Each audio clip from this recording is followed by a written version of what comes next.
Talvez um dos maiores desafios da nossa geração não esteja lá fora. Talvez não esteja nas crises do mundo, nem nas notícias, nem nas pressões do dia a dia. Talvez ele esteja dentro de casa, silencioso, quase invisível, mas profundamente destrutivo. O desafio da paternidade. Vivemos dias em que muitos lares têm pais presentes fisicamente, mas ausentes emocionalmente. Homens que chegam em casa, dormem ali, convivem ali, mas não alcançam o coração dos filhos. Trabalham duro, sustentam a casa, cumprem responsabilidades, mas não se conectam. E isso tem um custo alto, um custo espiritual, um custo emocional, um custo mental. Ser pai nunca foi apenas gerar um filho, mas ser pai cristão é ainda mais profundo. É assumir um chamado que não pode ser terceirizado. É entender que, dentro de casa, o pai é referência, é direção, é segurança. O pai foi chamado para refletir quem Deus é. Um pai presente, um pai que corrige com amor, um pai que protege, um pai que permanece. O problema é que muitos homens nunca receberam isso.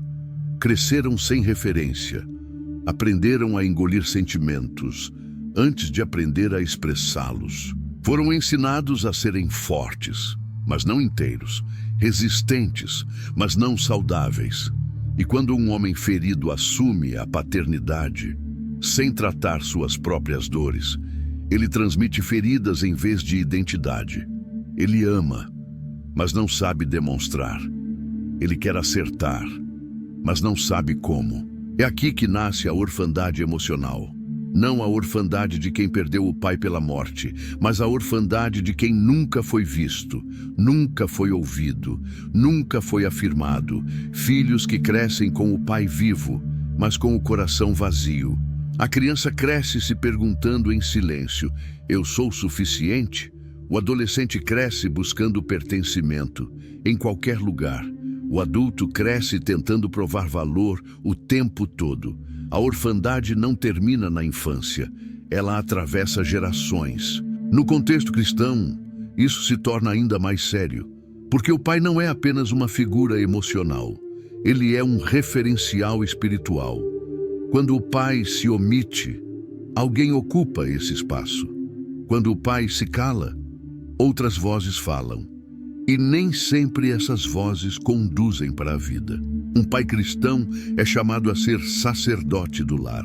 Não no sentido religioso, nem autoritário, mas no sentido de conduzir a casa, a presença de Deus. Quando isso não acontece, muitos filhos crescem com dificuldade de se relacionar com Deus como pai. Eles até acreditam em Deus, mas não confiam nele, porque para eles, pai sempre significou distância, ausência, silêncio.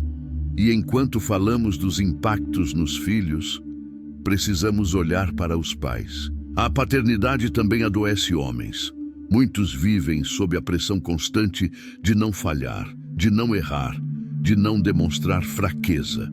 Engolem o cansaço, ignoram a ansiedade, silenciam a tristeza. O resultado é uma geração de pais emocionalmente esgotados, homens sobrecarregados, irritados, desconectados de si mesmos, pais que amam seus filhos, mas não conseguem estar presentes de verdade. A saúde mental na paternidade é um tema urgente.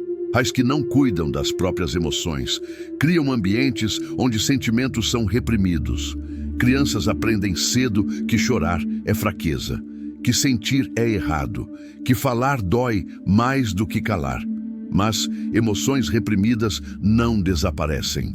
Elas se transformam, viraram ansiedade, viraram raiva, viraram culpa, viraram medo e mais tarde viram depressão, relacionamentos quebrados, crises espirituais profundas. O Evangelho nos apresenta outro caminho. Um modelo diferente, um modelo onde força não é ausência de sentimento, mas maturidade para lidar com ele. Jesus chorou. Jesus se compadeceu. Jesus se aproximou. Se ele não negou as emoções, por que nós negaríamos?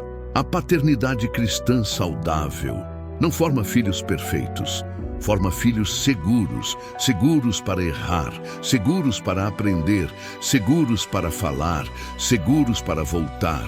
Um pai presente ensina que amor não é recompensa, é base, que disciplina não é violência, é cuidado, que autoridade não se impõe pelo medo, ela se constrói pelo exemplo. Quando isso não acontece, os efeitos são claros: ansiedade, baixa autoestima, confusão de identidade, feridas emocionais profundas. Filhos sem pai presente crescem tentando preencher vazios, com desempenho, com aprovação, com relacionamentos, com vícios. Buscam fora aquilo que nunca receberam dentro. Mas existe esperança, sempre existe. A paternidade cristã não começa na perfeição. Começa na consciência. Começa no arrependimento. Começa na decisão de quebrar ciclos. Um pai que decide mudar, muda o futuro de uma geração inteira. Não é tarde para se reconectar. Não é tarde para pedir perdão. Não é tarde para aprender a ouvir. Não é tarde para se tornar presente. E para os filhos que cresceram na orfandade emocional, existe cura. Deus não ignora essa dor. Ele não minimiza essa ausência. Ele se revela como Pai, exatamente para restaurar o que faltou. Um pai que não abandona, um pai que não se distrai, um pai que não desiste. Quando um homem entende isso, sua paternidade muda. Ele deixa de transmitir feridas e passa a transmitir identidade. Deixa de gerar medo e passa a gerar segurança.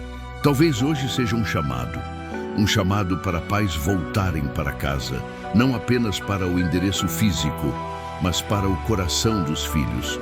Um chamado para filhos entenderem que acima das falhas humanas, existe um pai perfeito que restaura. A paternidade cristã é mais do que uma função, é um legado que gera filhos emocionalmente saudáveis, espiritualmente firmes, conscientes de quem são.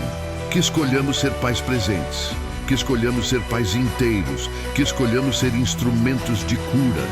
Porque quando um pai se levanta, uma família é restaurada. E quando famílias são restauradas, uma geração inteira encontra o caminho de volta para casa. Se essa mensagem falou com você, curta este vídeo, compartilhe com alguém que precisa ouvir isso e se inscreva no canal.